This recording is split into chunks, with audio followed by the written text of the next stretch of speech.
Assalamualaikum warahmatullahi wabarakatuh. Selamat datang di channel Kang Selamat. Kali ini Kang Selamat akan menceritakan sebuah kisah mistis yang berjudul Kutukan Seribu Lelembut. Sedikit informasi tentang cerita Kutukan Seribu Lelembut ini merupakan kolaborasi dari 3 penulis, yaitu QWERTY Pink, Restu Wiratmaja, dan Dioseta.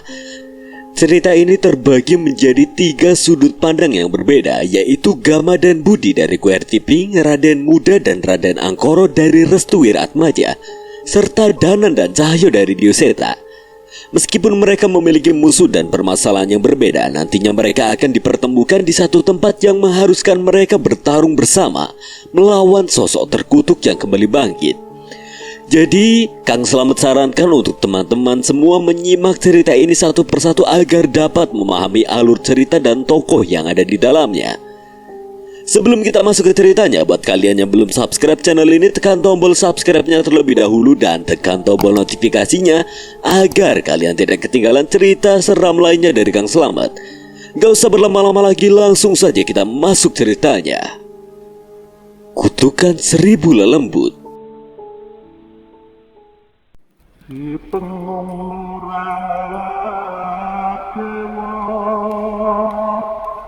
dan kaya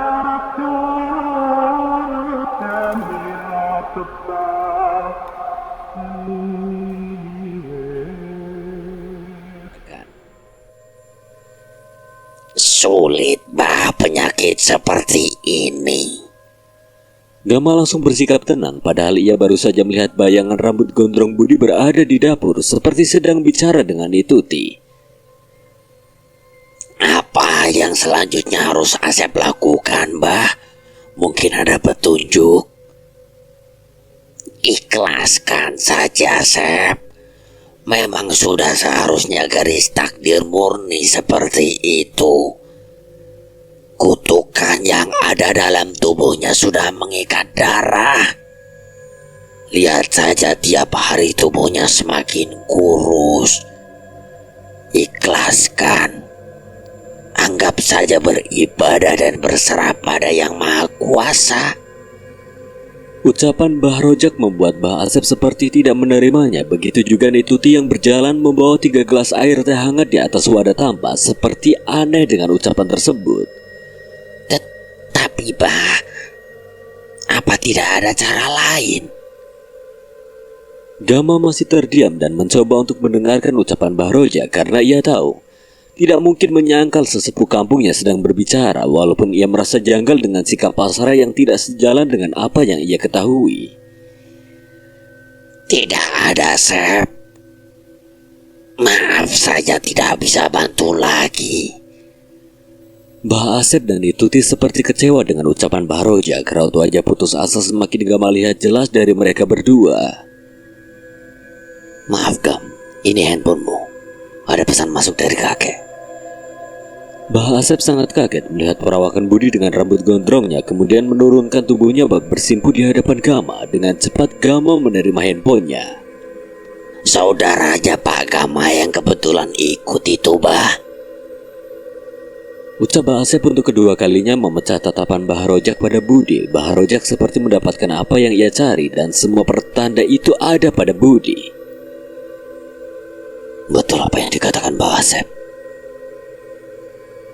Gama tersenyum ramah sambil menjawab, namun sedikit menganggukkan kepalanya ke arah Budi, memberi pertanda. Budi yang duduk di sebelah Gama hanya menggerakkan jari kakinya mengenai telapak kaki Gama, memberitahu bahwa lelaki tua itu yang ia temukan di Astana Jengjing. Baru saja Mbah Rojak akan berbicara manakala bibir tuannya itu sedang menghisap rokok. Tiba-tiba terdapat suara hentakan kencang, membuat seisi ruang tengah rumah Mbah Asep hening. Gama yang hanya menepuk paha Budi dengan perlahan kembali memberi pertanda kepada Budi. Pintu kamar Murni terbuka setengahnya, tiba-tiba perlahan terbuka seluruhnya. Murni? Murni berdiri bak mayat hidup, kepalanya ke samping dengan rambut terurai berantakan. Dari mulutnya keluar banyak darah, tatapan mata hitamnya menatap lurus ke arah mereka berlima. Murni berjalan perlahan, langkahnya diseret pelan dengan darah yang terus menetes ke lantai keramik, membuat Mbah Asep, Nituti, dan Mbah Rojak terkesima memandang ke arahnya. Gam, diam, jangan bergerak. Biarkan saja, Bud. Baru saja setengahnya Murni berjalan dengan menyeret kakinya itu, tiba-tiba ia menjatuhkan tubuhnya dengan cepat. Ia merangkak dan bergerak ke arah Bahrojak. Lepaskan, Murni.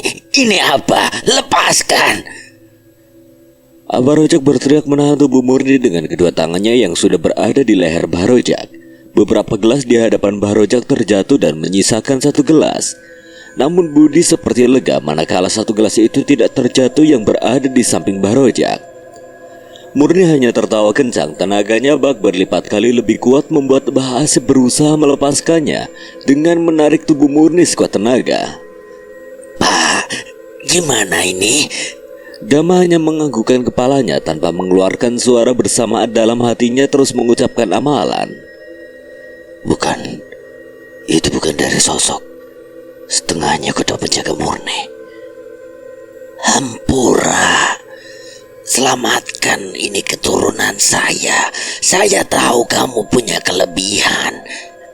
Ada yang ingin semua darah yang ada pada tubuhnya untuk salah satu kekuasaan Raden, untuk salah satu persyaratan sebelum semua perawan yang ada di kampung ini terkena imbasnya. Gama hanya menganggukkan kepalanya. Ia sudah mengetahui bahwa itu adalah suara kakek Murni. Apalagi ia melihat Bahrojak sudah hampir kehabisan napasnya. Aku sudah yakin lelaki tua itu tahu sesuatu, Gam. Setelah satu kali gerakan tangan Gama mengusap pundak Murni, tiba-tiba cekikan tangan Murni pada leher Bahrojak terlepas. Bahrojak langsung mengatur nafasnya bersamaan tubuh Murni sudah berada di pelukan Mbah Asep. Sementara Netuti hanya terdiam, pandangan matanya seperti sedang menyimpulkan sesuatu atas kelakuan Murni barusan. Siapa kamu sebenarnya? Tak bisa kita ikhlas pada yang mengirimkan cenges pada Murni. Maaf, Bah. Bukan maksud mengajari. Tapi Murni harus selamat. Mereka tidak peduli hidup ataupun mati Murni. Mereka tetap akan menyebarkan kutukan yang sama. Bah, saya pulang, Sep. Saya tidak mau ikut campur lagi urusan anakmu ini. Walau saja bersahabat dengan kakeknya. Bah, tidak apa-apa, setidaknya minum dulu air teh hangat itu, agar Abah bisa sedikit tenang. Kasihan bekas kejadian barusan. Bahrojak langsung meminum setengahnya. Lalu ia melihat kembali ke arah Gama dan Budi dengan tatapan tajam. Kemudian menggelengkan kepalanya. Ia tidak berbicara lagi, hanya mengelap keringatnya dengan mengenakan sorban. Lalu pergi tergesa-gesa keluar dari rumah Mbah Asep. Bantu bawa Murni ke kamarnya lagi, Bud. Maafkan kelakuan saudara saya tadi di dapur, Yani. Budi tidak seburuk penampilannya yang berantakan. Nini entah kenapa tiba-tiba bisa percaya sama Nak Gama dan Nak Budi. Tolong Murni, Nak Gama. Murni tidak bersalah dan tidak pernah mempunyai musuh selama hidupnya. Perlahan nanti juga Nini tahu penyebabnya apa. Gama insya Allah akan bantu. Gam, aku izin untuk mengejar lelaki tua barusan. Aku masih penasaran setelah ia meminum air barusan. Jangan. Sudah, tunggu dulu di sini. Budi langsung menundukkan kepalanya. Begitu juga Nituti semakin heran bagaimana caranya Budi bisa begitu tunduk kepada Gama. Karena melihat Mbah Asep sudah membawa lap untuk membersihkan darah di mulut Murni. Nituti langsung menuju kamar Murni. Gam. Iya. Bahrojak pasti tahu sesuatu, Bud. Tapi keselamatan Murni jauh lebih penting sekarang. Dari tadi dan malam ini kita bisa saja langsung menarik sosok dalam tubuh Murni. Tapi kalau Murni mati itu bukan tujuan kita. Baca ini pesan dari Mang Idim. Ini kakek Gama.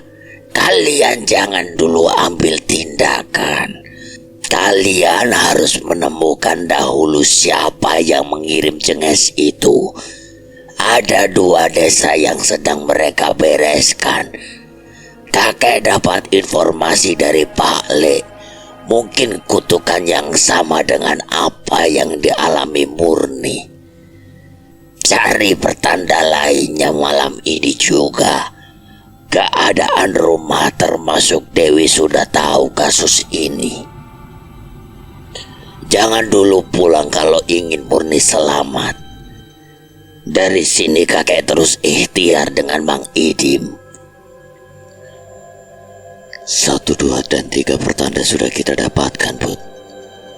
Termasuk keadaan Murni barusan dari kodam kakeknya yang akhirnya memberikan kita sesuatu.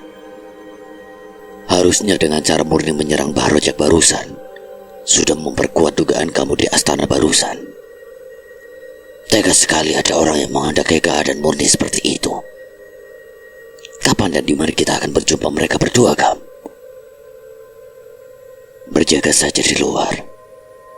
Anak lelaki Mbak Asep kemungkinan sedang di pos ronda dan menjaga kampung. Aku ikhtiar mungkin bersila di dekat tubuh Murni.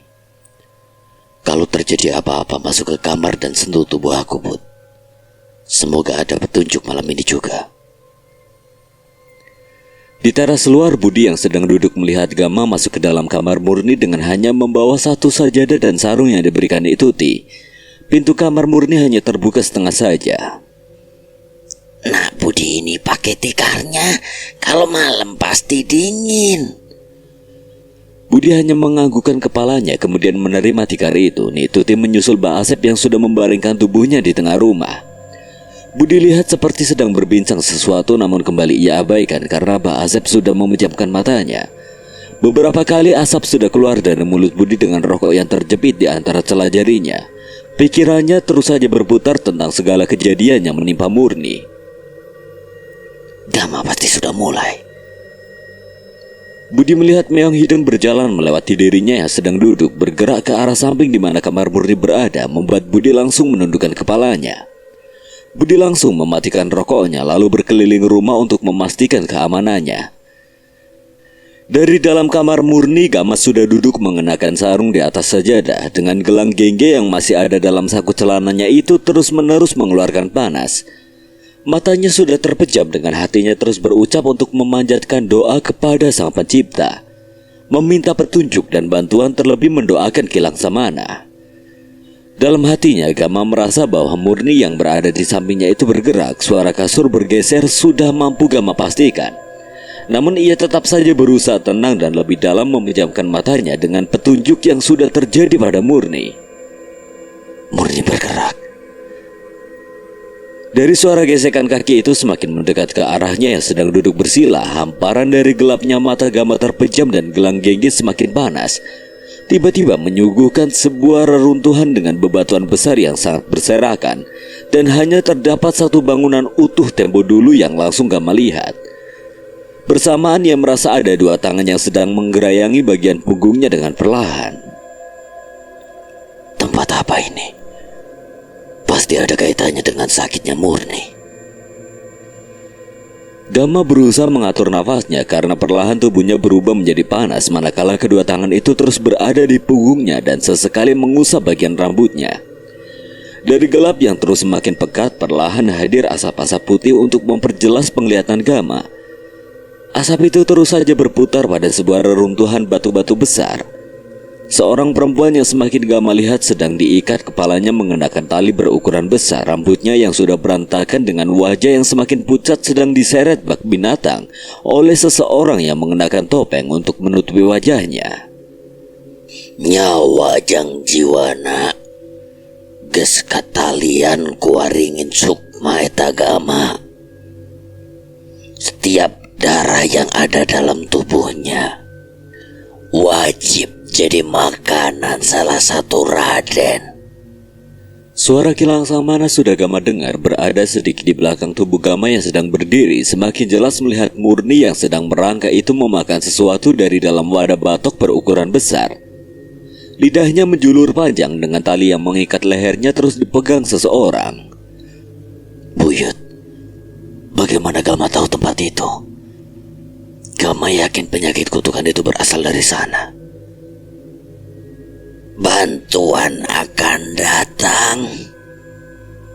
Pesan sudah buyut kasih ke mereka. Segeralah berangkat ke itu tempat terkutuk. Reruntuhan itu tempatnya, di mana manusia dan 1000 lelembut sudah menunggu kamu. Gama hanya menganggukkan perlahan kepalanya mendengarkan semua ucapan Kilang Samana. Walaupun hatinya sudah merasakan sakit dengan apa yang ia lihat manakala Murni diperlakukan seperti itu. Ajian-ajian sakti neluhi geus ngadagoan. Tapi ingat, kodrat manusia ada di Yang Maha Kuasa.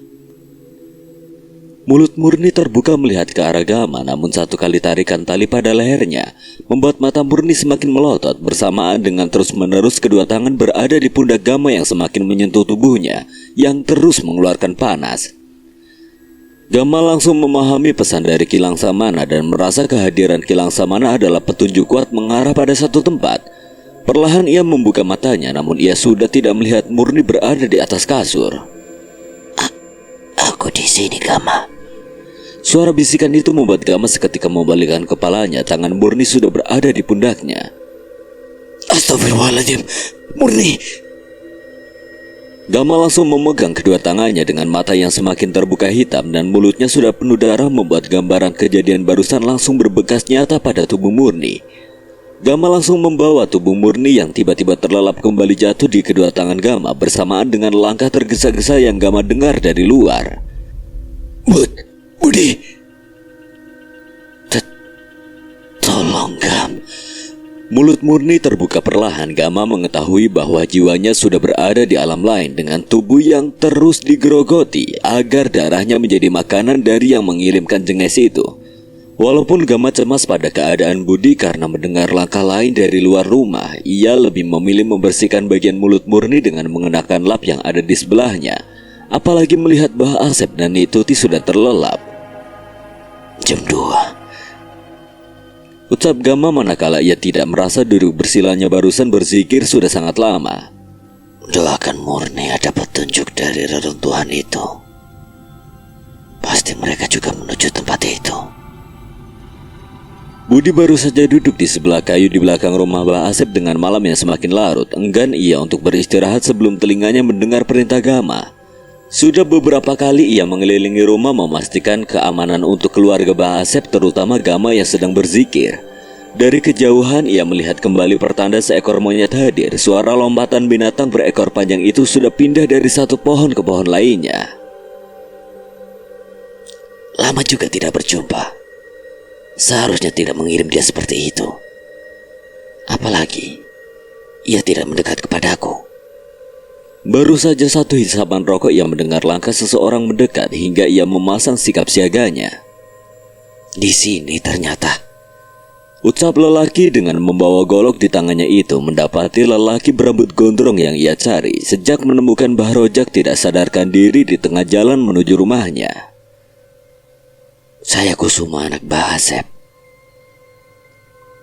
Budi hanya berusaha tenang walau ia sudah memastikan pisau andalannya masih tersimpan di balik punggungnya itu. Apalagi meong hidung seperti masuk ke dalam rumah setelah pintu sebelumnya sedikit terbuka oleh Kangkus. Ujung sangkar golok itu terus saja Kangkus hentak-hentakan berkali-kali ke atas tanah. Apalagi mereka berdua hanya diterangi lampu dapur berwarna kuning. Kamu telah memasukkan apa ke dalam minuman yang diminum Mbah Rojak? Budi hanya menggelengkan kepalanya saja sambil terus menghisap rokoknya semakin dalam. Dia sesepuh kampung yang menolong adik saya Murni, lalu sekarang hanya terbaring lemah setelah pulang dari rumah ini. Saya yakin kamu dan Gama yang berulah. Berbicaralah ya sopan, dan tolong jangan sebut nama itu dengan lancang. Lebih baik kamu masuk ke dalam rumah dan tidur. Ini sudah malam. Mata Kangkus tiba-tiba berubah menjadi hitam bersamaan tubuhnya yang bergetar. Jawab, bajingan! Budi hanya kembali menggelengkan kepalanya. Tidak ada rasa gentar sekalipun dari suara golok yang lepas dari sangkarnya. Masuk ke dalam rumah, cepat! Namun ketika ia melihat ke arah Kangkus, matanya sudah menjadi hitam dan tubuhnya sudah dirasuki sesuatu hingga goloknya itu sudah berada tepat tidak jauh dari kepala Budi yang masih dalam posisi duduk. Secepat kilat Budi menghindar dari sabetan golok itu hingga mengenai kayu yang Budi gunakan untuk duduk.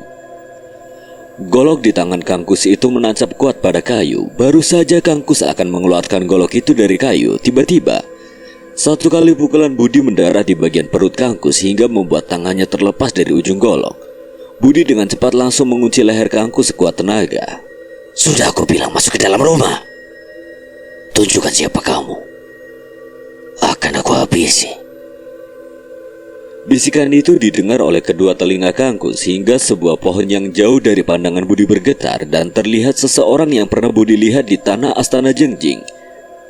Namun dengan cepat orang itu membagi dirinya menjadi dua bagian, satunya lagi berada di tubuh Kangkus.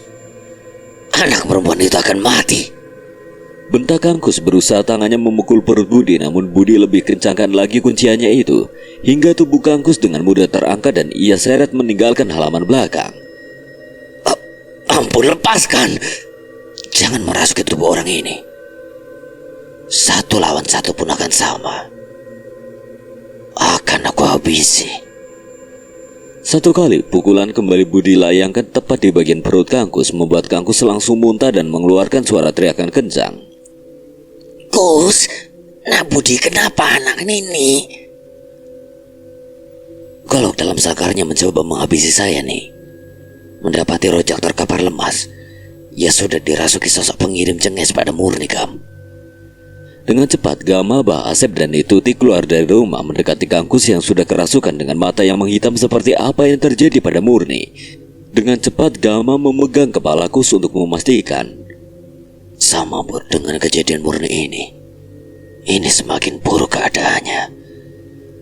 Baru saja tangan Gama akan mengambil gelang gengge dari dalam saku celananya, tiba-tiba ia melihat satu kendaraan bermotor dengan cahaya kuningnya itu mendekat ke arah rumah Bah Asep. Tentu saja Kangkus berontak namun kalah kuat dengan kuncian Budi di lehernya. Mengidim, kakek. Pak. Itu kakek saya, Pak, dan saudara saya juga. Untung tepat waktu, kek. Salah. Kita terlambat. Lihat di pintu. Murni sudah berdiri di depan rumah. Dengan tubuhnya yang lemas, rambutnya semakin berantakan dan mulutnya semakin banyak mengeluarkan darah. Cepat, Dim. Dia bisa berjalan ke arah kematiannya. Hadang. Pergi ke tempat dengan ciri-ciri itu, sebuah reruntuhan terkutuk, Gam. Mereka akan datang di tempat yang sama. Tempat di mana kutukan itu dihantarkan. Kilang Samana sudah memberikan petunjuk yang sama juga, kek. Ki Dudu hanya menganggukkan kepalanya. Ia sudah menyangka bahwa kutukan ini akan membawa pada masalah yang jauh lebih besar, hingga ia dan Mang Idim harus datang ke kampung Tegal Surup. Abdinya Raden itu mempunyai ajian sakti. Darah murni sengaja diberikan untuk makan mereka. Hentikan dan tidak ada pilihan lagi. Jika murni ingin tetap hidup. Ucapan Ki Dudu didengar juga oleh Budi yang terus mengunci leher Kangkus yang semakin berontak. Cahaya roda dua kendaraan bermotor berwarna kuning terus menyorot pada jalanan yang tidak mulus. Kedua rodanya berputar kencang menembus malam yang semakin gelap. Kedua laki-laki yang sudah tidak muda lagi itu berkejaran dengan waktu. Alamat yang mereka tuju tidak akan lama sampai setelah melewati jalanan kampung yang terlihat beberapa pohon jengjing. Jaket tebal yang menempel di lelaki tua yang seolah tidak cukup menahan udara dingin dini hari yang terus menerpa tubuhnya itu. Namun ada hal yang teramat penting yang membawanya harus segera datang menemui Gama dan Budi. Ini sudah masuk kampung Tegal Surup, Ki. Apa langsung ke rumah Bah Asep? Jangan dulu, Dim. Rumah sesepuh kampung dulu saja. Sesuai yang kakek lihat, dia pasti sedang terkapar. Hanya kesunyian dari kampung Tegal Surup yang pertama kali menyambut kedatangan Ki Dudui dan Mang Idim memberi pertanda bahwa kendaraan roda 2 yang dikendarai Mang Idim adalah yang terakhir dan berani melewati jalanan kampung setelah beberapa malam ke belakang. Jangan lewati pos ronda di depan, Dim. Ambil kiri. Setelah memejamkan matanya, Ki Dudui kembali mengingat gambaran dari zikir yang sebelumnya ia lakukan sebelum pagi. Jalanan tanah merah dengan bebatuan kecil sebagai aspal itu dilalui dengan cepat. Lampu kuning kendaraan roda 2 itu sudah menyorot perkebunan rumah warga yang terletak berjauhan. Cepat ke paling ujung jalan ini, Dim. Simpan motornya di belakang pohon itu. Ki Dudui semakin cemas sementara ia semakin membenarkan bayangan dalam duduk bersilanya beberapa jam ke belakang. Ketika melihat dari kejauhan terdapat rumah sederhana sudah menyala beberapa obor sebagai penerangan. Apa itu rumah sesepuh kampung ini, kek? Setelah turun dari motor dan menyembunyikannya di balik pohon dan membawa plastik hitam berisikan 2 botol berukuran cukup besar berisikan air yang sengaja mereka bawa. Semoga benar, Dim. Tunggu dulu saja sambil istirahat. Keadaan Gama dan Budi semoga aman dan belum bertindak apapun. Ki Dudui duduk di dekat pohon lainnya untuk semakin jelas melihat ke arah rumah, serta memantau keadaan. Beberapa kali asap rokok sudah terlihat dari balik pohon. Asap itu berasal dari rokok yang Ki Dudui dan Mang Idim bakar dari tadi. Sudah hampir 20 menit mereka berdua hanya diam, namun Mang Idim sudah paham dengan perintah dari Ki Dudui. Matikan rokoknya, Dim. Mang Idim langsung melihat ke arah berlawanan dari posisi rumah yang terus mereka intai dari tadi. Apa ini, kek? Tidak salah lagi. Bersiap dulu saja. Dari kejauhan seorang pemuda sedang memapah tubuh lelaki tua dengan mengenakan kopiah hitam dan sorban yang menyampai di bahunya. Langkah pemuda itu bergerak semakin cepat manakala melihat ke arah rumah yang akan ia tuju. Baru cek apa sebenarnya yang terjadi di rumah? Kenapa Abah bisa tidak sadar di jalan barusan? Pertanyaan pemuda itu tidak langsung dijawab oleh lelaki tua itu. Ia hanya menggelengkan kepalanya yang sudah tertunduk sambil memegang bagian dadanya yang terus diserang rasa sakit semenjak kepulangannya dari rumah Mbak Asep. Kus, ya Bah, bicarakan saja. Kusuma siap mendengar apapun. Karena memang keadaan Murni semakin buruk. Kang Kus terus memapah dengan semakin cepat dengan golok yang terus terikat di sebelah pinggangnya. Tanpa mereka berdua sadari baru saja melewati di mana Ki Dudui dan Mang Idim bersembunyi. Bahkan kepala Ki Dudui hanya mengangguk perlahan ketika mendapati lelaki tua yang hampir seumuran dengannya itu. Sesuai dengan petunjuk yang sudah didapatkan. Kutukannya menimpa Murni tidak akan sembuh, Kus. Percaya sama Abah. Termasuk tamu bapak kamu Asep. Itu hanya akan menyiksa tubuh adik kamu saja, Murni. Lebih baik ikhlaskan saja. Apa mereka berdua akan semakin memperburuk keadaan Murni, Bah? Bahkan seluruh warga kampung kini terancam, Kus. Kutukan itu akan semakin menimpa anak perempuan. Akan ada Murni selanjutnya. Lebih baik 2 orang itu pergi dari kampung ini malam ini juga. Kamu lihat saja sendiri.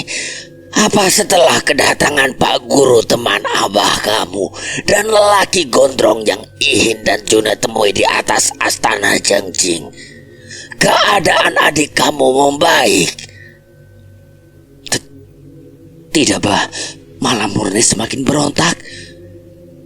Dari balik pepohonan, Ki Dudui tetap menahan Mang Idim untuk bergerak. Semua pertanda yang datang padanya perlahan berbuah bukti. Ilalang itu terus bergerak. Itu yang kita tunggu, Dim. Sebentar lagi. Dalam hitungan detik, rumput-rumput ilalang di samping rumah Bah Rojak semakin bergesekan. Keluarlah seseorang dengan mengenakan penutup wajahnya. Topeng, Ki. Sebelah Amang habis sekarang.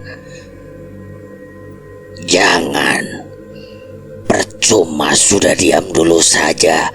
Jangan sampai dia merubah tujuannya dan mengacaukan rencana kita. Taruhannya banyak nyawa yang akan hilang seketika ketika jenges itu bereaksi bukan hanya pada tubuh murni saja, Dim. Paham? Ki Dudui semakin cemas, apalagi pikirannya dari tadi sudah terbagi dua dengan memikirkan keadaan Gama dan Budi. Terlihat jelas bangunan rumah sederhana milik Mbah Rojak itu bergetar, bagian temboknya seperti menahan tubuh seseorang.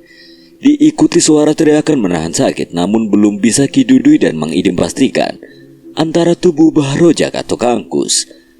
Baru saja tangan Ki Dudui melepaskannya dari pundak Mang Idim, tiba-tiba Kangkus keluar dari rumah itu dengan golok yang sudah berada di tangannya. Langkahnya tidak lagi tenang, malah sebaliknya kedua matanya kini berubah menjadi hitam pekat. Suara nafas beratnya bahkan bisa terdengar jelas di telinga Ki Dudui dan Mang Idim yang baru saja Kangkus lewati. Bahaya. Dia sudah kerasukan, Ki. Sosok itu dimasukkan oleh lelaki bertopeng sebelah, Kek. Biarkan saja. Paling tujuannya Gama, kalau tidak Teh Budi, kita tidak akan terlambat. Ki Dudui terus menunggu lelaki yang mengenakan topeng sebelah menutupi wajahnya itu keluar dari rumah Mbah Rojak. Suara teriakan Mbah Rojak semakin terdengar kencang bersamaan dengan pintu rumahnya kembali terbuka dengan keras. Jangan bergerak, Dim. Lelaki yang mengenakan topeng itu bergerak dengan cepat ke arah ilalang yang kini bergerak kembali, kemudian hilang ditelan kegelapan malam. Pecah sukma. Cepat selamatkan kakek tua itu. Basuhkan airnya ke seluruh tubuh. Andai kata dia punya salah dan menghendaki penyakit murni, balasan akan mengikutinya di kemudian hari, Dim. Baik, Kek. Cepat, jangan sampai kita telat menemui Gama dan Budi. Pasti lelaki barusan menyerang mereka berdua. Gambaran yang Ki Dudui dapatkan malam ini berbuah bukti, apalagi tinggal hitungan jam pagi akan segera tiba. Mang Idim langsung berlari ke arah rumah dengan pintu yang masih terbuka lebar sambil membawa plastik berisikan 2 botol air. Ia langsung disuguhkan seorang lelaki tua yang sudah terkapar dengan mulutnya terus mengeluarkan darah yang banyak. Keadaannya sudah tidak sadarkan diri. Tanpa merubah posisi tubuh lelaki tua itu, Mang Idim langsung mengeluarkan botol dan membasuhkan air ke seluruh tubuh kakek tua dengan cepat. Siapa kamu? Tidak penting. Siapa orang bertopeng barusan? Suruhan Raden. Untuk murni.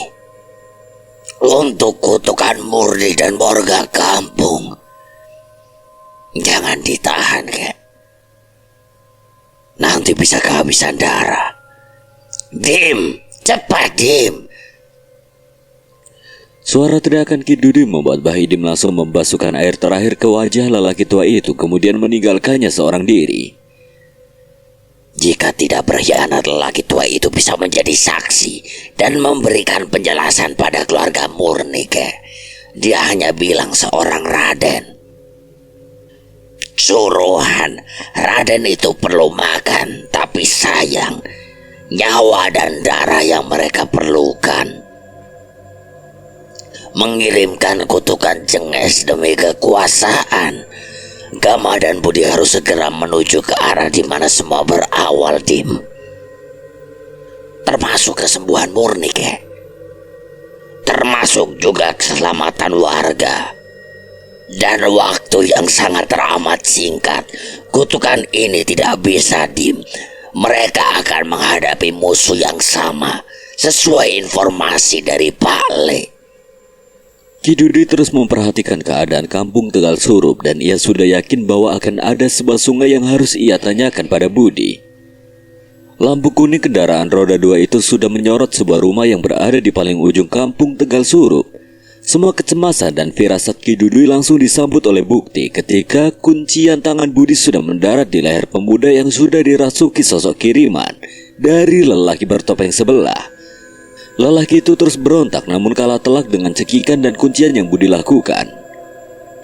Terlambat. Bisik hati Ki Dudui melihat Murni yang sudah berdiri di depan pintu membuat Mbah Asep, Nituti termasuk Gama dan Budi seketika kaget. Abdinya Raden itu mempunyai ajian sakti.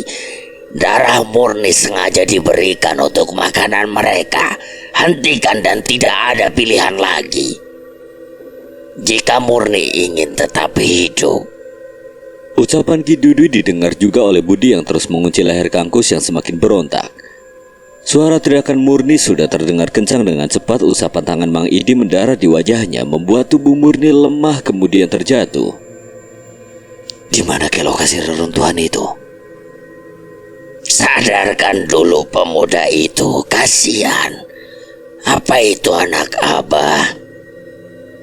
Mbah Asep yang masih tidak menyangka dengan keadaan dini hari yang semakin mencekam hanya menganggukkan kepalanya.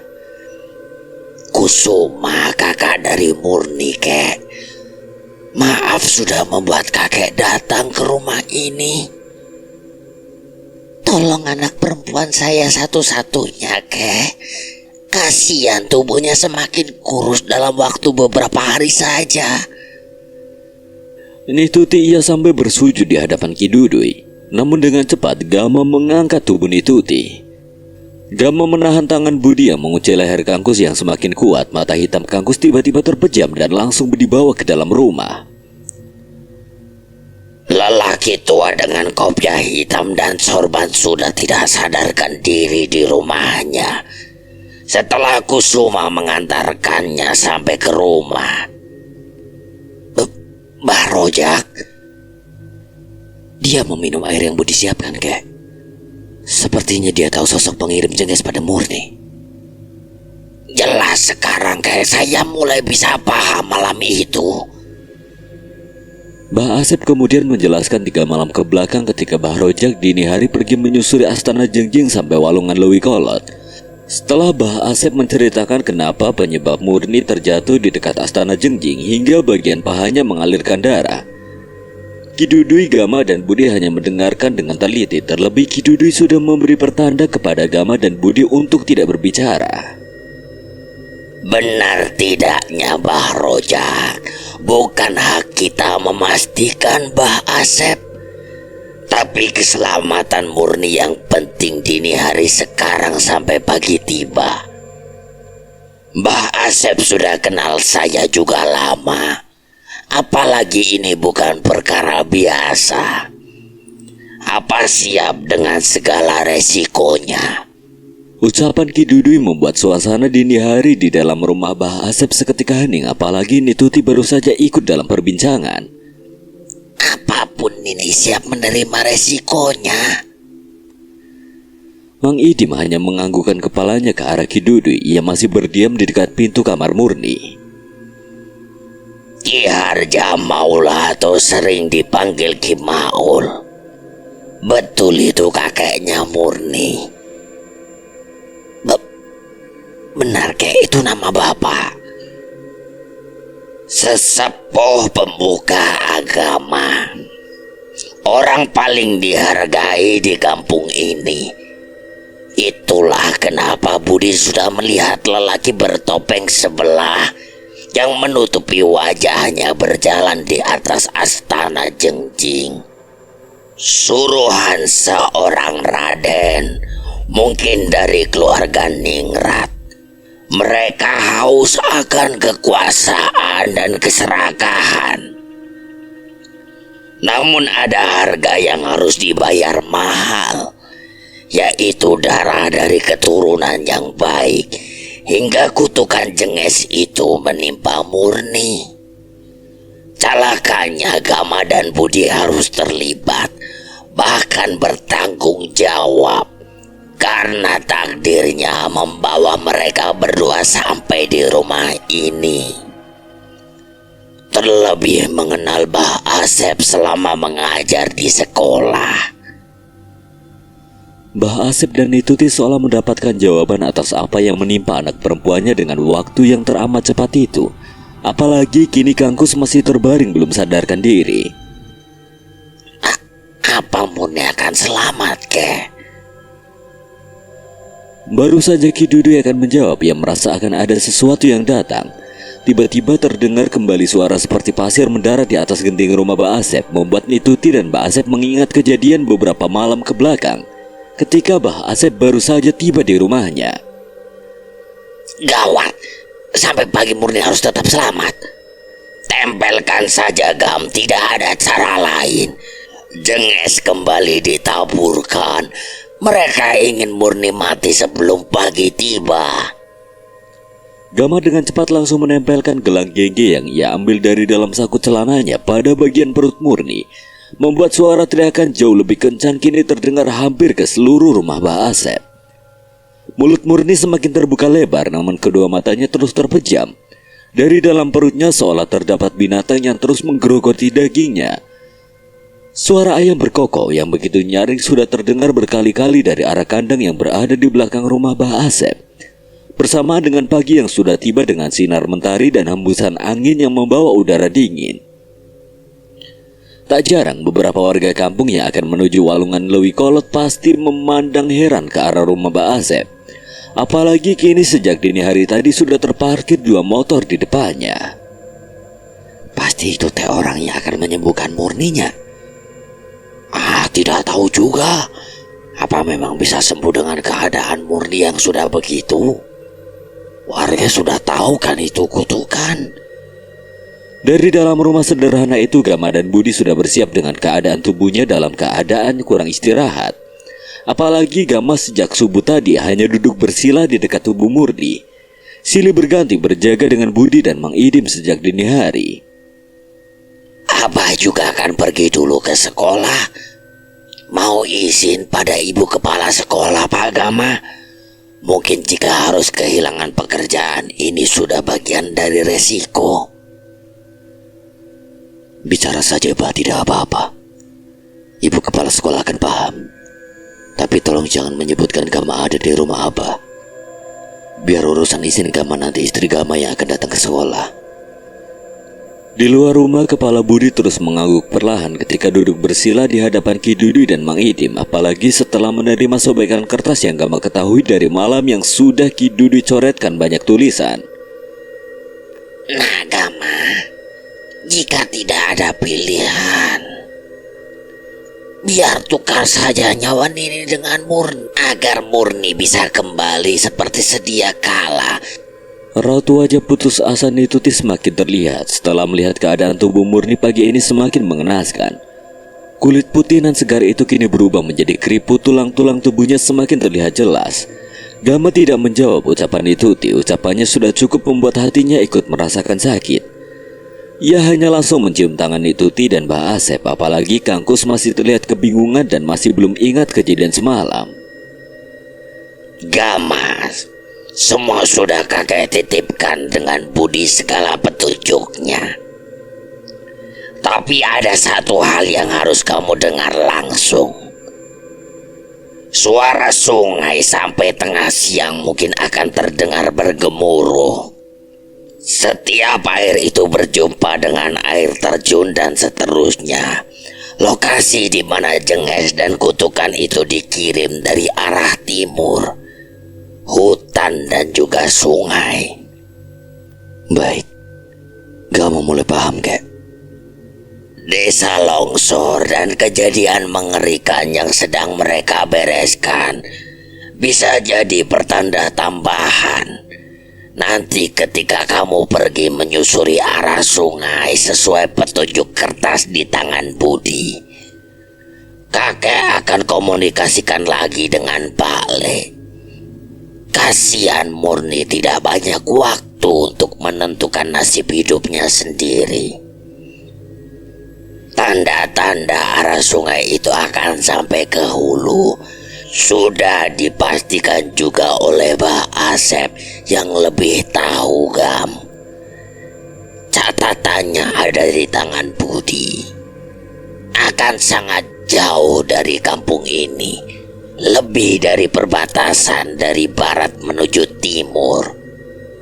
Nituti tiba-tiba berteriak sangat kencang. Baru saja Gama akan melangkahkan kakinya masuk kembali ke dalam rumah, Ki Dudu menahan pundaknya. Pergi, biar kakek yang jaga. Waktu kamu tidak banyak Gam. Dari kejauhan, Gama dan Budi melihat seorang lelaki yang hampir seumuran dengan Mang Idim sedang berlari ke arah rumah. Membuat Gama menepuk pundak Budi agar diam seketika. Bah Asep yang masih kaget dengan keadaan Murni yang semakin memburuk langsung keluar rumahnya. Ada apa, Kang? Anak perawan Kang Ihin sekarang sama seperti Murni. Sejak semalam tidak sadarkan diri.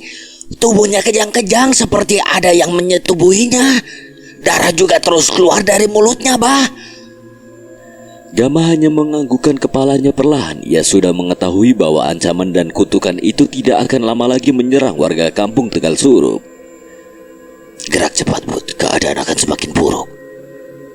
Bersamaan dengan cahaya matahari yang terus semakin tinggi, laju kendaraan roda 2 yang dikendarai Budi dan Gama sudah melaju ke arah timur. Dari jalanan yang sangat mulus hingga berlubang mereka berdua sudah lalui, apalagi petunjuk yang mereka bawa sementara hanya arah walungan Lewi Kolot yang teramat panjang. Bahkan Budi sudah beberapa kali memastikan jalan yang ia lalui agar tidak tersesat karena bekerjaran dengan waktu. Menepi di warung depan, Bud. Kamu pesan saja kopi. Seharusnya ini kita akan sampai kalau sesuai petunjuk. Aku akan telepon Ki Dudui. Warung sederhana dengan bertembokkan bilik itu jadi pemberhentian. Gama sudah melihat jelas pegunungan dan hutan yang lebat tidak terlalu jauh dari warung. Assalamualaikum. Sungai yang jauh itu, Bah. Di mana ya arah hulunya? Lelaki tua parubaya itu langsung kebingungan, tidak menjawab ucapan Budi, malah kedua matanya memperhatikan heran. Ia seperti baru pertama kali melihat manusia seperti Budi dengan rambut gondrongnya. Kopi saja dulu, Bah, nanti bisa jawab pertanyaan teman saya ini. Dengan tergesa-gesa lelaki tua itu langsung menyiapkan kopi untuk Budi yang sudah membakar rokoknya. Sementara Gama langsung mengeluarkan handphone dalam saku celana dengan cepat mengirimkan pesan kepada kontak Mang Idim tentang keberadaannya yang sudah tiba di petunjuk paling akhir. Mau kemana memangnya kalian berdua ini? Terlihat seperti mencari alamat. Ini teh kopinya, silakan. Baru saja Gama akan menjawab ucapan lelaki tua pemilik warung, kalah cepat dengan getaran dan dering handphone di saku celana yang langsung ia lihat. Mang Idim, tunggu sebentar, Bud. Assalamualaikum, Mang. Ini kakek Gam, kamu di mana itu? Gama langsung menjelaskan dengan lengkap keberadaannya, apalagi ia tepat memandang jauh ke arah sungai yang sesuai petunjuk dari Ki Dudui. Bagus kalian tidak tersesat, Gam. Dengar baik-baik. Namanya Baron. Dia bukan sembarang manusia. Ilmu pecah sukmanya sudah terasa. Bagi dia membuat mati seseorang itu hal biasa. Itu terlihat pada keadaan Murni sekarang, Gam. Jangan sungkan memakai Meong Hideng jika berhadapan dengannya, karena itu akan mempersingkat waktu dan itu tidak cukup. Paham maksud kakek, Gam? Paham, Kek? Bayangan dalam mimpi bersama Gilang Samana sudah menggambarkan kekejaman dia dan para penyuruh dari keluarga Ningrat itu. Tapi kemana lagi Gama harus melangkah? Leweng Rawo Sukmo, setelah matahari tenggelam dari tempat kamu berada sekarang, kamu sudah harus segera sampai. Baik, Kek. Sebuah jalan yang tidak sering dipijaki manusia tidak akan bisa melalui jalanan desa. Bekas longsor sudah menutupi jalanan menuju leweng itu.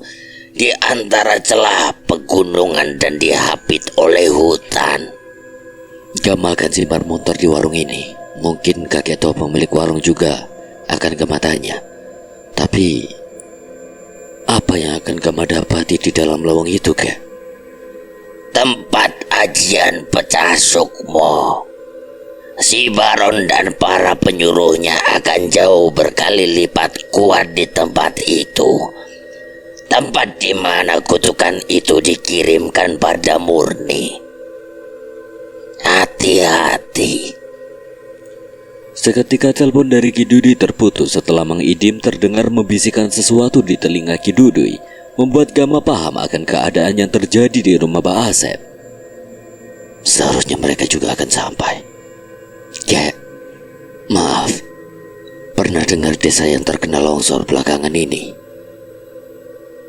Lelaki tua itu hanya mengerutkan dahinya, namun tiba-tiba tersenyum ke arah Gama yang diikuti anggukan kepala Budi. Alamat mana sebenarnya yang akan kalian tuju? Bicara saja. Lawang Rawa Sukmo, kek. Lelaki tua itu langsung kaget mendengar nama yang keluar dari mulut Gama. Tubuhnya seketika mematung. Rokok yang terjepit di antara jarinya tidak lagi ia hisap. Dari mana kalian tahu tempat itu? Tidak pernah ada lagi yang masuk ke lawang tersebut. Barusan kakek saya bilang, tidak jauh dari tempat saya ini, dengan segala petunjuk arah sungai yang tidak akan lama menemui hulu. Ketika siang hari bersama dengan derasnya air sungai yang semakin berkurang, dan desa dengan tanah longsornya itu. Lelaki tua itu hanya mengangguk perlahan. Semua ucapan Gama tidak ada sedikit pun yang salah. Kakek tahu di mana tempatnya. 2 jam lagi akan sampai. Benar, desa longsor itu menutup jalan menuju Leweng Rawa Sukmo. Kalian harus berjalan kaki ke arah sana dari warung ini. Tidak bisa dilalui kendaraan kalian. Untuk apa kalian datang ke tempat itu? Pertanyaan lelaki tua itu membuat suasana siang di dalam warung seketika hening. Seharusnya saya tidak perlu tahu tujuan kalian. Lagian saya masih ingin hidup sampai ajal menjemput. Simpan saja motor kalian di belakang warung ini. Semoga bisa kembali dengan selamat. Maaf, bukan kita terlalu takabur, kek. Menentukan sampai kapan kita hidup dan tidak akan mati. Terima kasih Kak Jajang atas pertolongannya. Ucapan Budi membuat lelaki tua itu kaget manakala Budi memanggil namanya, begitu juga dengan Gama. Kak Jajang hanya menganggukkan kepalanya di hadapan Gama, kemudian berjalan keluar warung dengan tergesa-gesa.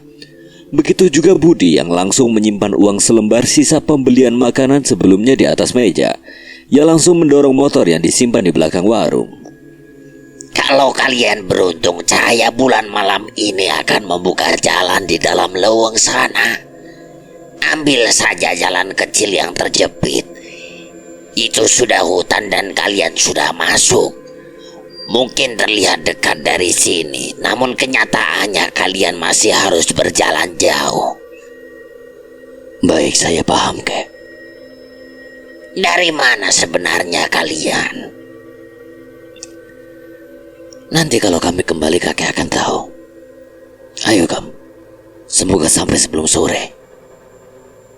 Budi langsung berjalan ke arah belakang warung dengan membawa 2 botol air minum di dalam wadah plastik. Sebuah jalan yang akan membawanya masuk ke dalam celah jalan kecil yang dihimpit hutan lebat. Kak Jajang hanya berdiri mematung memperhatikan Gama dan Budi yang berjalan semakin menjauh sambil ia semakin heran manakala lelaki berambut gondrong itu mengetahui namanya. Dari mana kamu tahu nama lelaki tua barusan, Bud?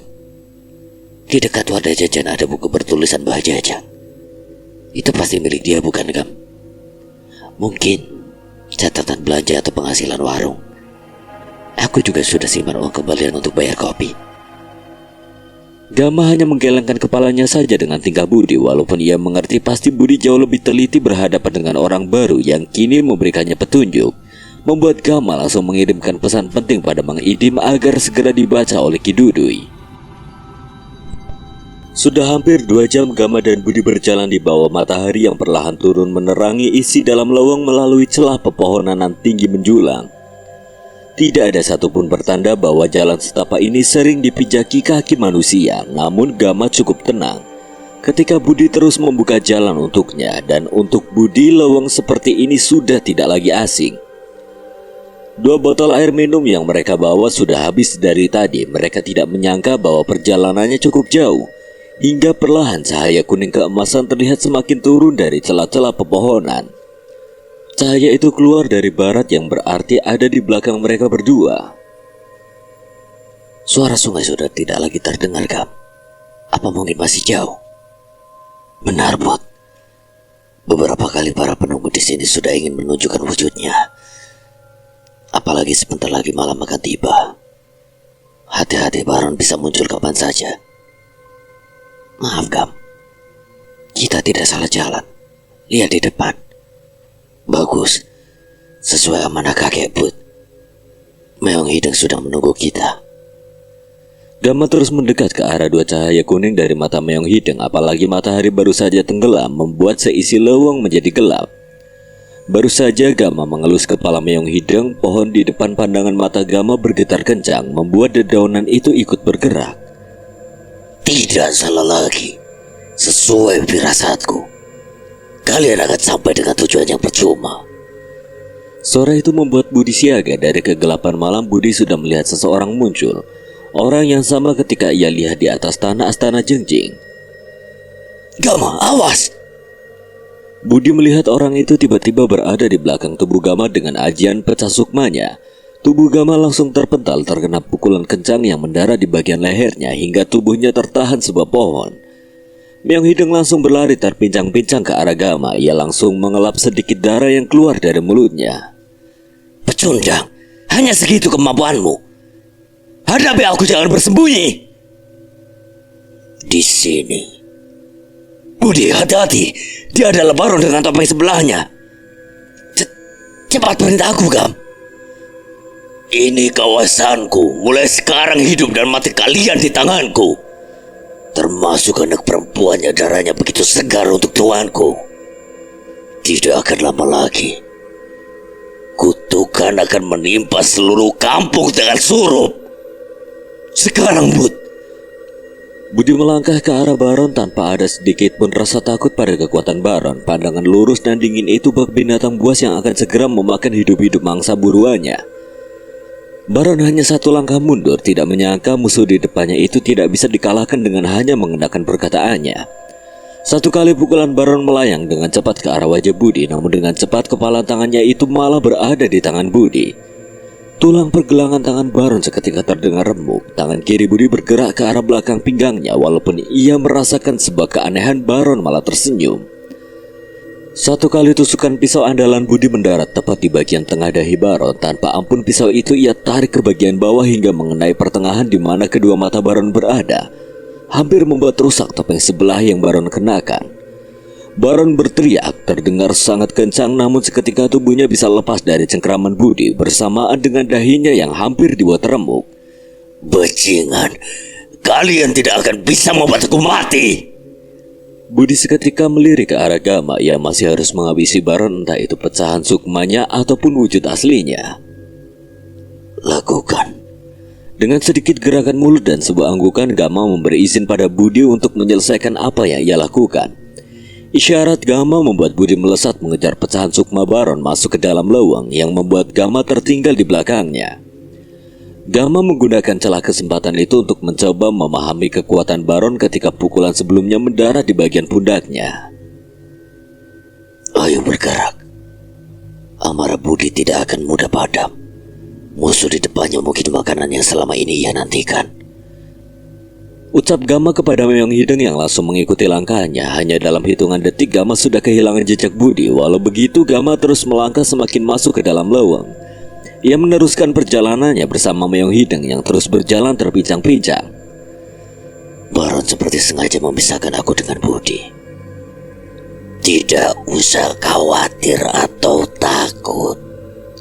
Segala kebaikan pasti ada jalannya, Gama.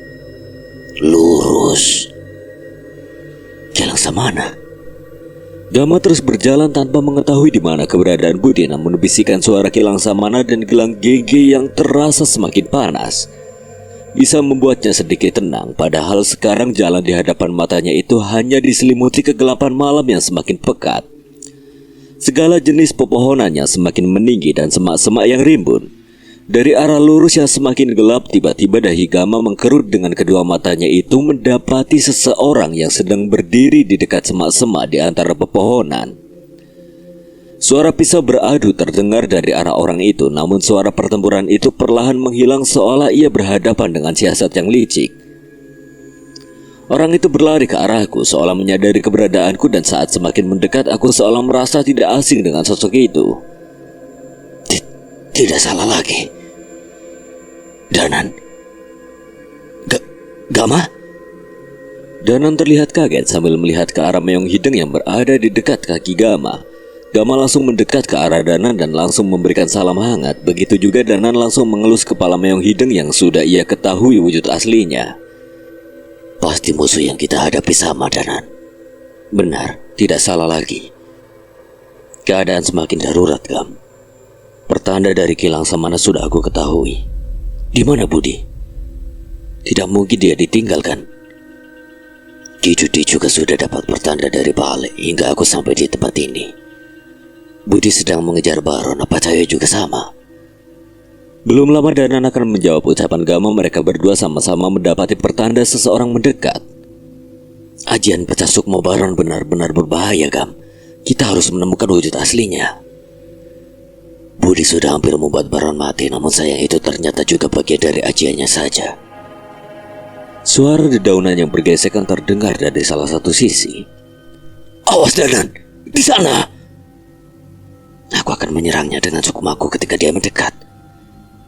Tempat ini adalah tempat yang tepat untuk membunuh kalian, termasuk kucing hitam tidak berguna itu. Gama dan Danan sama sekali tidak menjawab ucapan Baron yang terus berjalan mendekat. Mereka berdua benar-benar menunggu waktu yang tepat. Sekarang Gama memejamkan tangannya. Ia tidak ingin membuang waktu dan menuruti perintah Kidudi untuk tidak menahan diri. Gelang GG dalam genggaman tangan Gama sudah berbunyi dengan nyaring. Bersamaan dengan hentakan 3 kali kaki kanan Gama menyentuh tanah, membuat Meong Hideng langsung bergerak ke arah Baron. Gam, apa tidak terlalu cepat? Tidak, Nan. Kita lihat saja. Getaran tanah leweng rawa sukmo bak kedatangan gempa. Seluruh pepohonan yang berdiri tegak ikut bergetar akibat dari langkah Meong Hideng yang sudah menjelma menjadi wujud aslinya. 3 kali cakaran dari kuku panjang bak pedang itu mendarat ke tubuh Baron dengan cepat, namun cakaran yang keempat kali mampu membuat Baron menghindar. Gam, aku izin kendalikan Meong Hideng agar menemukan pecahan sukmanya. Titip tubuhku. Baik, Nan. Sekarang Meong Hideng dengan dibantu Danan terlihat oleh Gama tidak terlalu liar mencakar bayangan tubuh Baron. Di sana. 1 kali tendangan kaki Meong Hideng mendarat di bagian dada Baron yang berhasil Danan temukan oleh rogo sukmonya, membuat Danan dengan cepat masuk kembali ke dalam tubuhnya. Sekarang tamat riwayatnya. Seharusnya ia tidak akan bertahan lama, Gam. Tubuh Baron sudah terpojok tertahan di sebuah pohon. Dengan sekejap kedipan mata, kuku panjang Meong Hideng bak pedang itu menusuk bagian wajah Baron hingga ikut tertancap ke arah pohon. Tidak cukup sampai di situ, kuku panjang yang sudah menancap ke arah wajah Baron dan pohon digerakkan oleh Meong Hideng hingga tubuh Baron ikut terseret ke atas, kemudian ditariknya ke bawah. Suara raungan Meong Hideng membuat garis panjang wajah Baron hingga diinjak oleh kaki Meong Hideng. Sayangnya itu bukan yang terakhir, Gam. Pecahan sukma lagi. Setidaknya itu pertanda bahwa Baron akan segera ditemukan. Siapa sangka kita bertemu tanpa keberadaan Budi dan Cahyo dengan keadaan bahaya, ya, Danan. Sepertinya memang pertemuan kita selalu dalam bahaya, Gam. Apalagi kini Meong Hideng sudah 2 kali mengeluarkan suara auman yang kencang. Ini memberikan pertanda pada seluruh penjuru leweng dengan suara menyeramkan sebagai peringatan. Dari arah samping hutan, Gama melihat Budi berjalan tergesa-gesa dengan raut wajah cemasnya. Tubuhnya sudah dibanjiri keringat, namun kini ia tidak seorang diri. Lelaki bersarung lusuh yang sudah Gama kenal mengikutinya. Budi, syukurlah. Bagus mereka berdua sudah bertemu, Gam. Pasti belum selesai mengurus Baron. Cahyo langsung melemparkan senyumnya kepada Gama sambil kepalanya menunjuk ke arah Budi, kemudian menggelengkan kepalanya berkali-kali. Dengan bahu yang terangkat seolah memberitahu Gama apa yang sebelumnya mereka berdua hadapi. Mereka tidak ada habisnya. Gama sangat setuju pada ucapan Cahyo, apalagi ia langsung memberitahu Cahyo bahwa sudah mengalahkan Baron untuk yang sekian kalinya, termasuk barusan mengeluarkan Meong Hideng yang kini sudah berada di dekat kaki Gama. Janganlah aku merasa sosok lain mendekat.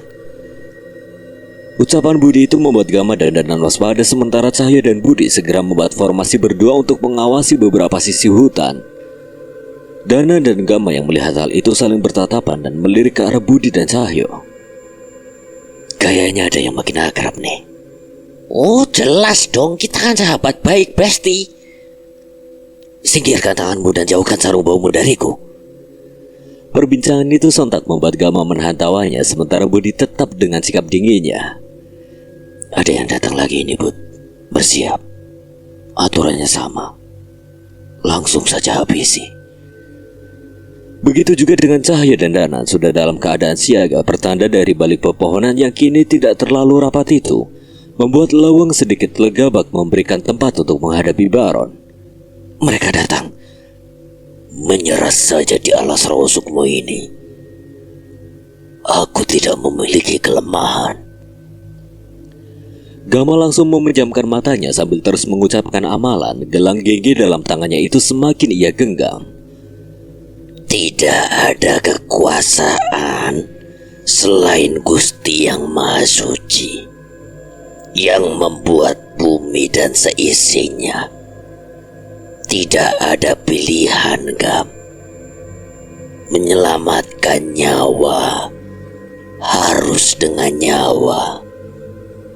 Bisikan suara Kilang Samana membuat Gama kembali memahami sesuatu dan tahu betul bahwa memang tempat ini wilayah kekuasaan Baron, namun tidak ada pilihan karena banyak nyawa yang harus selamat.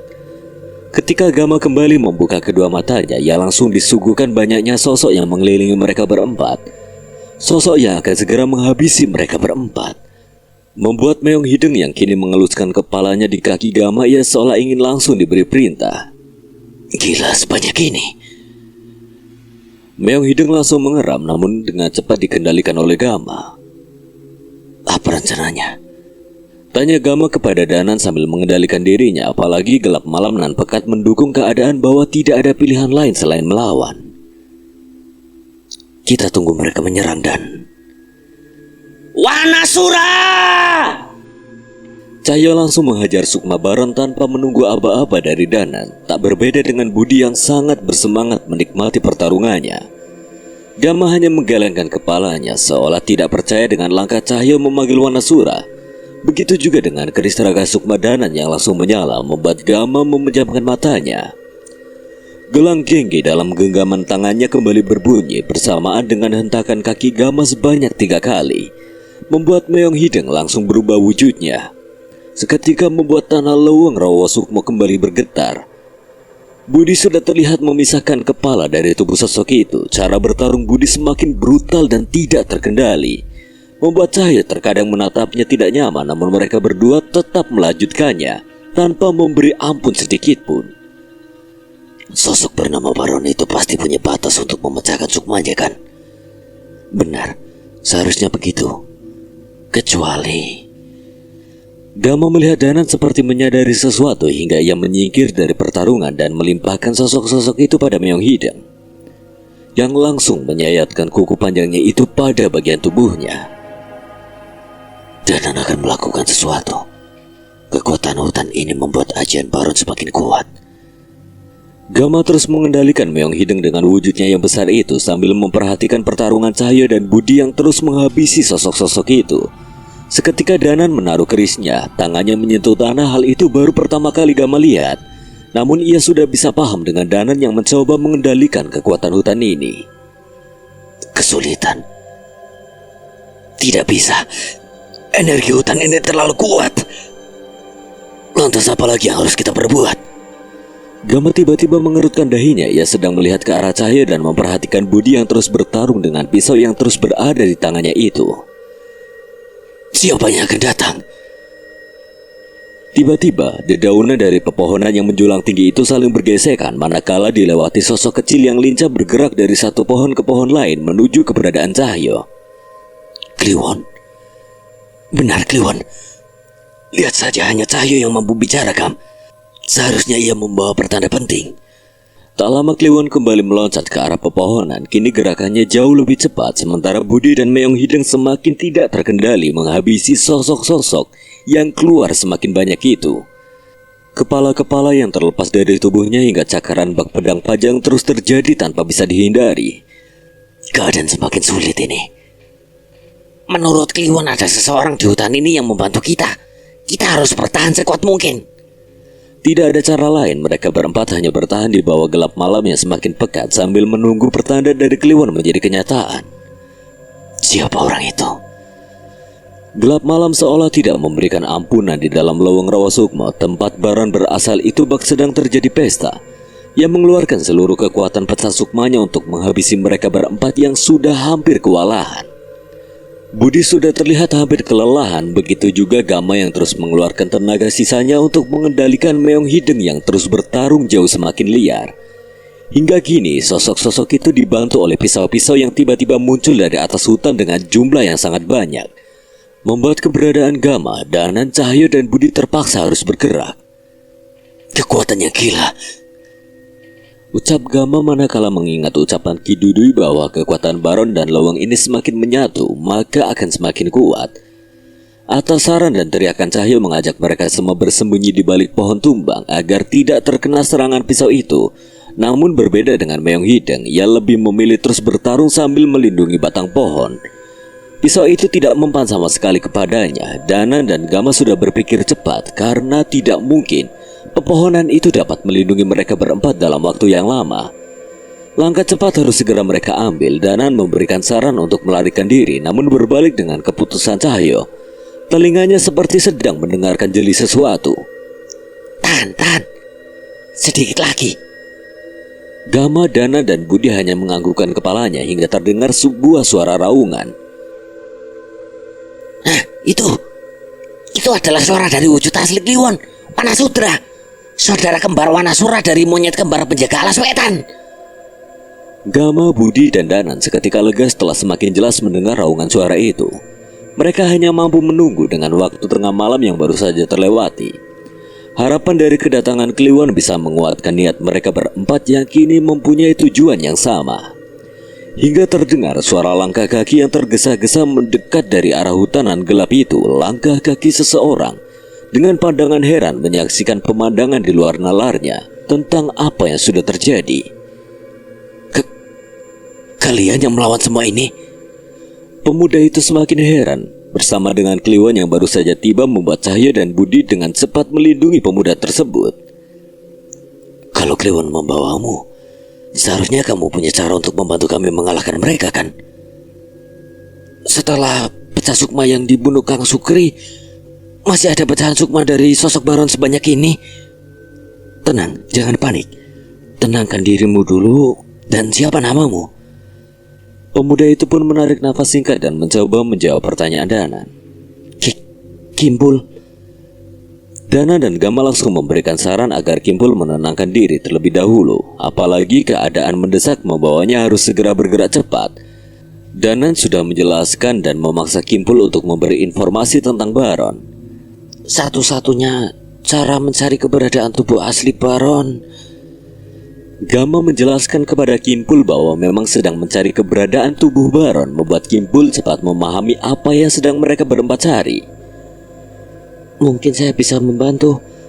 Ada sebuah ilmu yang diturunkan kepada saya. Sebuah ilmu yang diincar oleh tuan dari sosok bernama Baron itu. Ilmu Pangaweruh. Kimpul menjelaskan bahwa ia bisa mencari keberadaan tubuh asli Baron dengan ilmunya yang mampu menerawang beberapa saat ke depan. Gama memahami keberadaan Kimpul sekarang termasuk hal yang penting untuk sampai ke tujuannya dengan cepat. Apalagi waktu dini hari semakin larut dan hal itu bisa mempercepat langkah mereka berempat. Setelah sepakat, mereka berempat akan melindunginya dari serangan pecahan sukma Baron. Hingga tiba-tiba terdengar ucapan kencang dari pecahan sukma Baron. Percuma, Raden Sengkuni akan segera menemukanmu. Ilmu itu adalah haknya. Ia akan menjadi yang terkuat di antara Traningrat setelah mendapatkan Pangaweruh dan segera menghabisi kalian. Pengecut sepertimu tak akan bisa berbuat apa-apa. Budi memberi pertanda kepada Gama bahwa semua pertanda yang dikatakan Ki Dudui tentang Ningrat ini menjadi nyata. Apalagi setelah mendengar ucapan Kibul barusan. Tanpa aba-aba tiba-tiba Cahyo langsung menghantam pecahan sukma Baron. Kimpul langsung memejamkan matanya dengan keadaan tubuhnya yang sudah terlihat lelah. seperti menahan sesuatu, namun Gama dan Danan mulai paham itu adalah caranya untuk menggunakan ilmu Pangaweruh. Ketemu. Ucapan Kimpul membuat Gama, Danan, Cahyo, dan Budi seketika menunggu ucapan selanjutnya yang akan keluar dari mulut Kimpul. Di mana? 1 kilometer di tengah hutan, tapi dia dijaga oleh puluhan bahkan ratusan pecahan sukmanya. Gama langsung menyarankan agar segera pergi ke tempat tersebut dan berjanji akan memberikan perlindungan kepada Kimpul. Dengan sisa tenaga yang ada, Cahyo sempat-sempatnya menanyakan keadaan Budi yang terlihat sudah dibanjiri keringat dengan nada bercandanya. Namun Budi tetap menjawabnya dengan sangat dingin, seperti hal yang biasa ia lakukan. Hal itu membuat Danan dan Gama saling bertatapan dan menggelengkan kepalanya secara bersamaan. Mereka berlima langsung berlari ke arah yang ditunjukkan Kimpul. Kimpul benar-benar membantu membuka jalan dari malam yang pekat. Begitu juga dengan pecahan sukma Baron yang terus mengejar. Hati-hati, Bud. Lawan kita sesungguhnya di depan. Aku akan jaga kamu, Gam. Sisanya biar aku dan Cahyo yang urus. Begitu juga Danan pasti mempunyai cara lain. Meong Hideng menjaga di samping, sementara Gama dan Danan terus mendampingi Kimpul sebagai petunjuk arah. Kalau kalian bisa menahan semua pecahan sukma Baron, mungkin aku bisa membunuh tubuh aslinya. Mas Kimpul serius. Mas Kimpul memiliki kekuatan untuk itu. Sembari berlari, Kimpul mengeluarkan sebuah pisau dengan ukiran berbentuk ular. Ia langsung menjelaskan bahwa itu adalah kerangken sukmo. Dengan itu ia bisa mengikat sukmo Baron. Dan ia yakin bahwa Baron pasti berada dalam posisi yang tidak sulit ditemukan. Penjelasan Kimpul langsung berbuah bukti hingga mereka berlima sampai di sebuah tempat bagian hutan. Dengan sosok-sosok berjumlah jauh lebih banyak dari sebelumnya, seperti menunggu kedatangan mereka. Lihat, Bud. Ini jauh berbahaya. Hati-hati. Tidak ada cara lain, Gam. Aku akan melawannya dengan Cahyo. Kamu juga, Kimpul. Gam, tidak banyak waktu. Danan sudah melihat sosok itu kembali mendekat, apalagi Danan menyadari kedua mata Meong Hideng sudah menyala semakin kuning. Gama langsung memejamkan matanya, namun ia langsung mendengar sebuah bisikan. Ini tempatnya sudah dekat, Gam. Saya sudah siap sekarang juga. Gama langsung menarik nafasnya cukup dalam, tangannya sedari tadi memegang gelang ginggi langsung ia gerakan. Dengan hentakan 3 kali kaki Gama menyentuh tanah, seketika Meong Hideng berubah wujudnya jauh lebih besar dengan kuku yang jauh lebih panjang dan tajam. Gam, itu... Tidak ada cara lain. Ini pertarungan sebenarnya, Nan. Tahan, Gam. Tidak mungkin kamu bertarung sendiri. Aku akan bantu seperti sebelumnya. Cepat, Kimpul, lakukan tugasmu. Pertarungan yang jauh lebih mengerikan tidak bisa terhindar. Hutan bak tempat sosok-sosok itu mendapatkan serangan dari Meong Hideng, Cahyo, dan Budi, begitu juga Danan yang terus mengenakan keris rogo sukmonya untuk melemparkan ajian pecah sukmo pada Meong Hideng. Gam, ini jauh lebih kacau dari barusan. Dari malam semakin pekat, kekuatan Baron lebih gila. Kimpul harus segera menemukan Baron. Di hadapan mereka, pohon-pohon bertumbangan dengan sangat mudah oleh gerakan Meong Hideng yang semakin liar. Sudah tidak terhitung berapa banyak kepala yang terpisah dari tubuhnya. Dan beberapa kali sayatan kuku panjang Meong Hideng menghabisi sosok-sosok itu. Bahkan ketika Cahyo menyuruh Danan memanggil Nyi Sendang Rangu, Danan langsung menjelaskan bahwa Nyi Sendang Rangu sedang berkelana membantu mencari petunjuk. Masih ada pertempuran lebih dari ini? Ada. Kidudi sudah memberi petunjuk. Terlebih keberadaan Kimpul sudah menjawab semuanya. Kimpul anehnya tidak bergerak sedikit pun, membuat Gama, Danan, Cahyo, dan Budi seketika menjadi panik. Kenapa Kimpul, Gam? Gama hanya menggelengkan kepalanya, namun tatapan matanya lurus itu seperti mendapati sesuatu yang tidak bisa ia lihat dengan jelas. Kimpul hanya menatap ke arah batu besar bak 2 kali lipat dari ukuran manusia. Gam, di balik batu sesuai petunjuk Kimpul. Seketika batu itu pecah oleh pukulan Budi dan Cahyo secara bersamaan. Walaupun Gama dan Danan melihat Cahyo seperti kaget dengan tingkah Budi, membuat Kimpul semakin penasaran kepada Budi dan Cahyo. Namun ucapan Kimpul langsung berbuah bukti bahwa di balik batu besar yang sudah pecah itu terdapat sebuah gua. Dan hal itu membuat pecahan sukma Baron semakin menggila. Danan, Ini waktunya, Gam.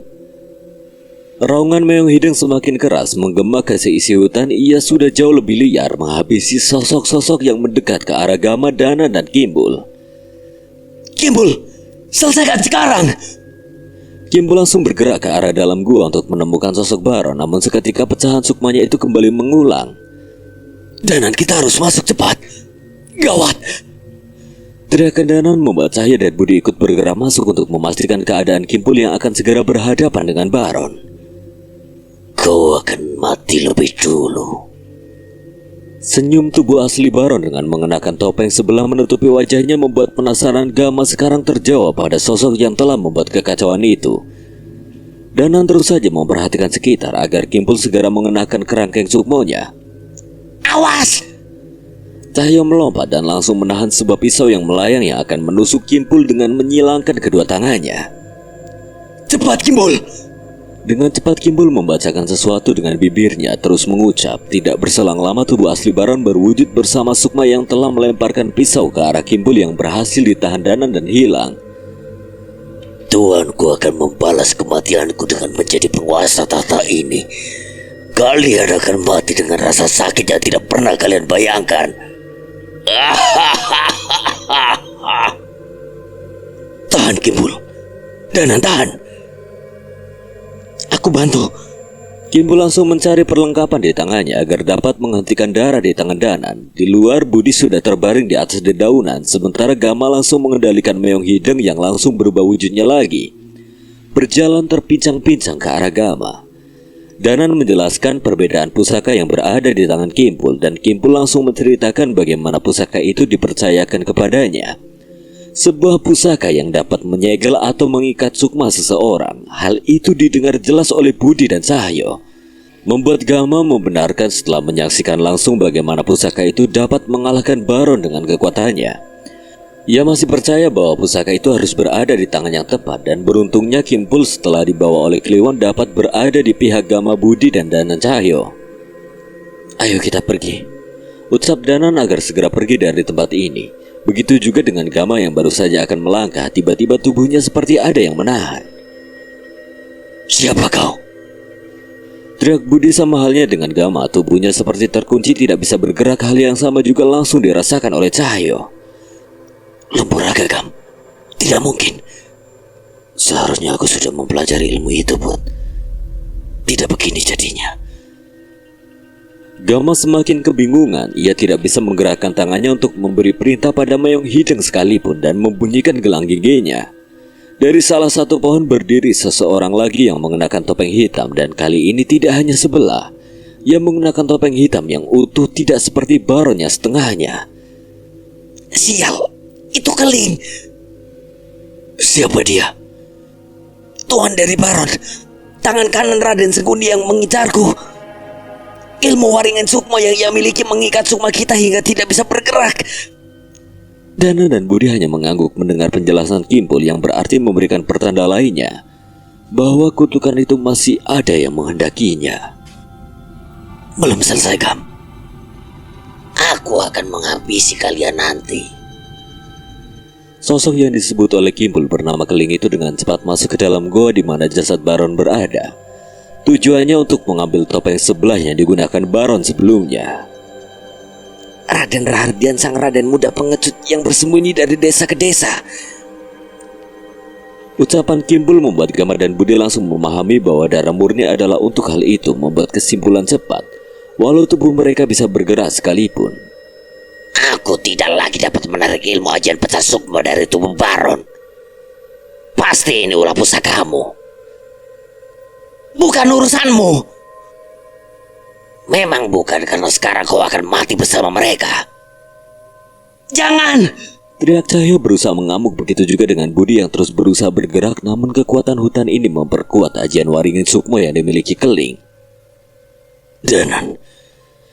Belum sempat melukai Kimbul, tiba-tiba sebuah keris muncul dari tanah bersama seseorang yang menggenggamnya. Itu roh Danan. Sebuah goresan terbentuk dari tubuh Keling dan membuat kami terlepas dari ilmunya, membuat Gama tidak percaya dengan cara yang diambil Danan dengan Meong Hideng yang kini semakin ingin berontak menghabisi Keling. Kalau hutan ini memperkuat ajian sukma kalian, Seharusnya hutan ini juga memperkuat ajian Rogo Sukmoku.